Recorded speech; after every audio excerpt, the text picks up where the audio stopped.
ಎಲ್ಲ ನನ್ನ ಸಹೋದ್ಯೋಗಿ ಮಿತ್ರರಲ್ಲಿ ನಮಸ್ಕಾರ.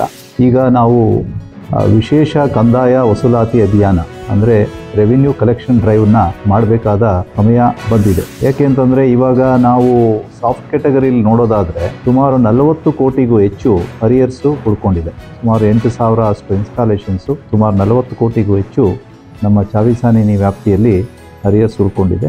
ಹಾಗಾಗಿ ನಾವು 14ನೇ ತಾರೀಕು ಈ ತಿಂಗಳ 14, 11, 20, 25ರಂದು ಒಂದು ಸಾಂಕೇತಿಕವಾಗಿ ವಿಶೇಷ ಕಂದಾಯ ವಸೂಲಾತಿ ಅಭಿಯಾನವನ್ನು ಪ್ರಾರಂಭ ಮಾಡ್ತಾ ಇದ್ದೀವಿ. ಅಂದರೆ ರೆವಿನ್ಯೂ ಕಲೆಕ್ಷನ್ ಡ್ರೈವ್ನ ಆ ದಿನ ಪ್ರಾರಂಭ ಮಾಡ್ತಾ ಇದ್ದೀವಿ.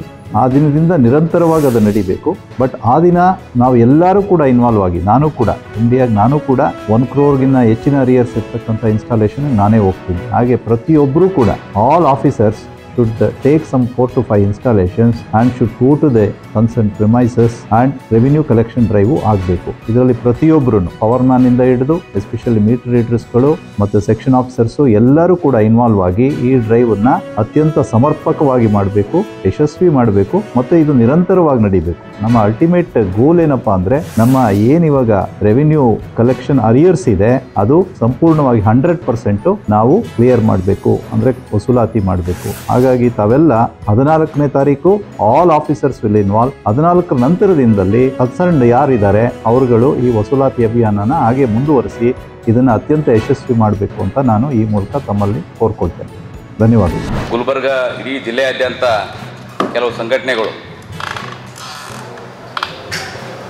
ಪರಿಶಿಷ್ಟ ಪಂಗಡ ST ಅಲ್ಲದ ಕೆಲವು ಸಮುದಾಯಗಳಿಗೆ ST ಪ್ರಮಾಣಪತ್ರ ಕೊಡಬೇಕಂತೇಳಿ ಇಡೀ ಜಿಲ್ಲೆಯಾದ್ಯಂತ ಹೋರಾಟ ಮಾಡ್ತಕ್ಕಂಥದ್ದು ತಾವೆಲ್ಲ ಕಂಡಿದ್ದೀರಿ.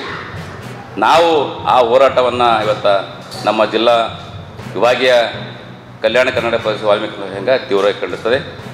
ಮತ್ತು